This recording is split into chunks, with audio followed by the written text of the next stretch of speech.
C'est avec une émotion un peu particulière que je vais remettre ce prix. C'est un prix en fait que le jury a voulu unanimement, un prix spécial, qui va être donc remis ce soir à un de mes chers collègues, qui est un politologue bien connu, professeur des universités en sciences politiques.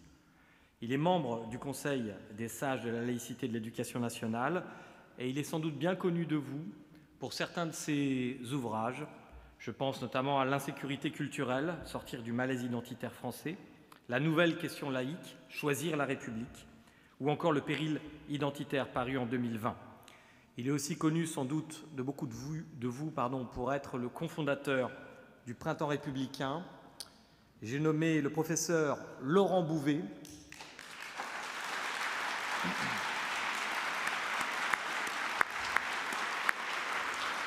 qui ne peut venir recevoir son prix. Je crois que c'est Madame la ministre Marlène Schiappa qui va le recevoir pour lui. Merci à elle pour ça.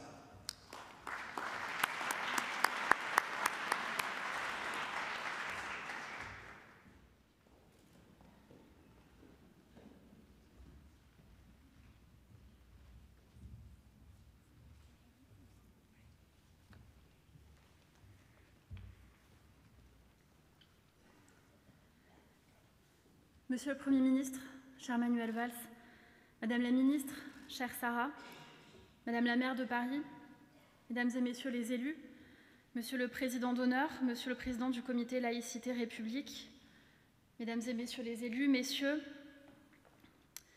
Laurent Bouvet n'est pas parmi nous, mais à travers son épouse Astrid Panossian, qui s'exprimera et qui reçoit le prix en son nom, je vais, si vous le voulez bien, m'adresser à lui et je charge Astrid de lui transmettre nos mots. Cher Laurent Bouvet, donc, je suis très heureuse de remettre ce soir le prix spécial du Comité Laïcité République 2020, un universitaire, un politologue, un intellectuel, un homme engagé, à Monsieur Laurent Bouvet. Ce combat que mène le Comité Laïcité République depuis 1991, c'est un combat en faveur d'une laïcité qui ne saurait s'accommoder de qualificatifs. C'est la laïcité, point, qui seule garantit la liberté de conscience et permet à chacun d'être citoyen. Et c'est pour récompenser les personnalités qui, comme vous, cher Laurent, contribuent activement à la défense et à la promotion de ce principe universel que depuis 2003, le comité organise ce prix de la laïcité et je souhaite le saluer. Des femmes et des hommes remarquables se sont ainsi vus remettre cette prestigieuse récompense. Je pense à Madame Caroline Fourest, à Madame Jeannette Bougrabe, à Monsieur Henri Pénard-Ruiz, ou encore à Boualem Sansal, et en vous distinguant cette année, c'est tout à la fois le citoyen, l'universitaire, le militant, qui ont la politique chevillée au corps que le Comité Laïcité République a voulu vous récompenser. Car au fond, tout votre travail cherche à répondre à une question fondamentale, comment faire société? Comment, de 100 peuples errants aux visages divers, faire un même peuple? Comment transcender les identités pour former une nation? C'est déjà l'objet de la thèse de doctorat que vous soutenez en 1998, consacrée à la nouvelle question identitaire américaine. Et c'est sans doute cette profonde connaissance du modèle américain et de ses dérives qui vous a amené à combattre pour l'universalisme républicain et notre laïcité qui en est la clé de voûte. Ce combat est d'autant plus nécessaire dans l'âge identitaire dans lequel nous sommes entrés et qui cherche à prendre nos valeurs républicaines en tenaille, comme vous l'avez si bien démontré. Avec la sagesse de la nuance, vous appelez chacun à se méfier de ces deux écueils, le nationalisme intégral d'une part, l'indigénisme décolonial de l'autre, le racisme, le racialisme. Vous avez eu le courage d'éclairer le débat public, parfois à rebrousse-poil de votre propre famille politique.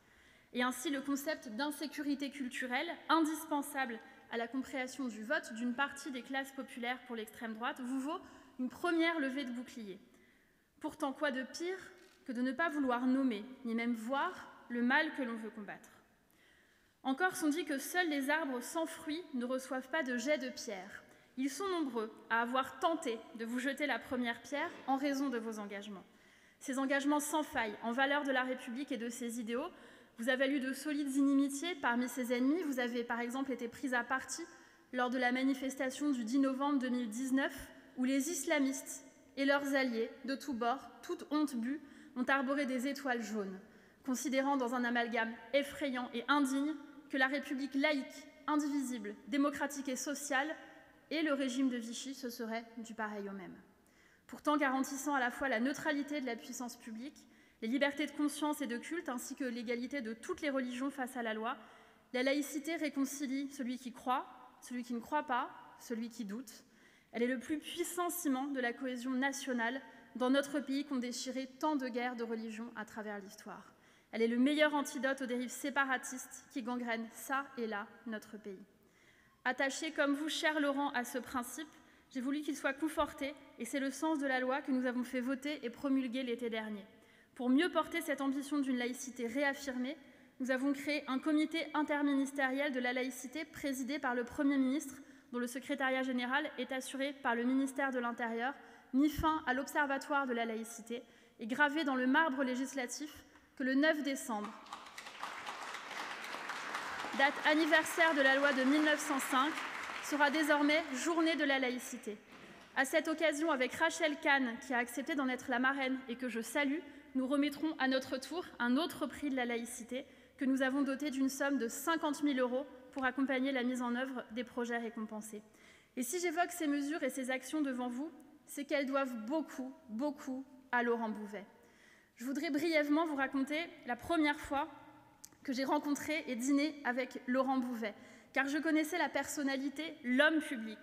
Mais l'image publique que l'on renvoie, c'est parfois comme l'ombre portée de la caverne de Platon. Et l'image publique de Laurent Bouvet, je ne l'ai pas rencontrée ce soir-là.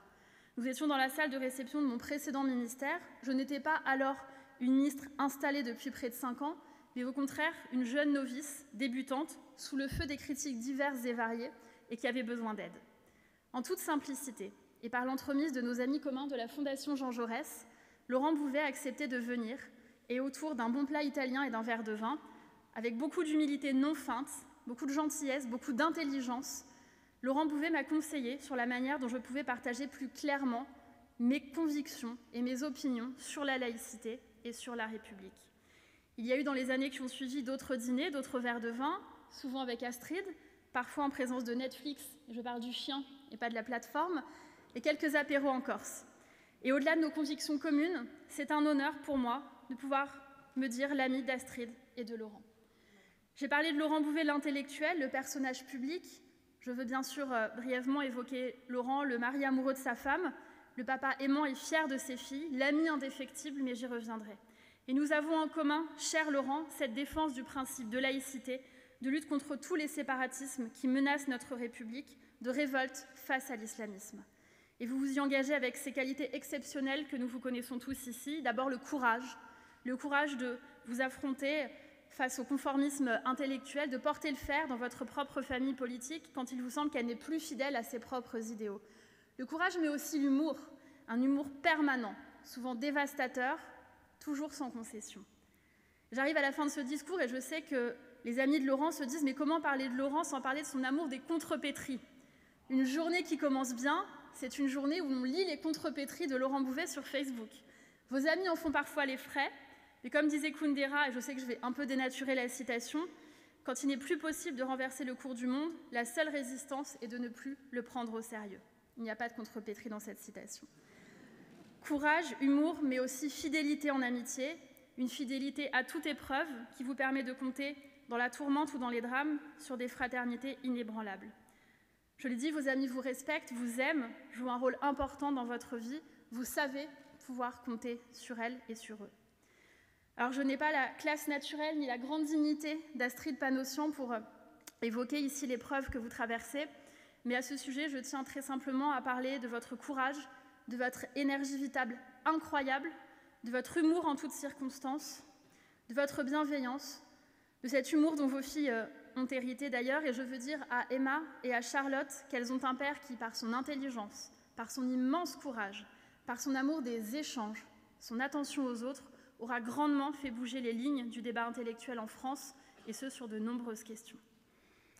Voilà, je me réjouis que le comité Laïcité République fasse le choix heureux de vous distinguer ce soir, cher Laurent, un choix logique qui récompense un des intellectuels qui font le plus avancer les débats dans notre pays, qui défend avec le plus de force les principes que nous avons toutes et tous au cœur et au centre de notre contrat social.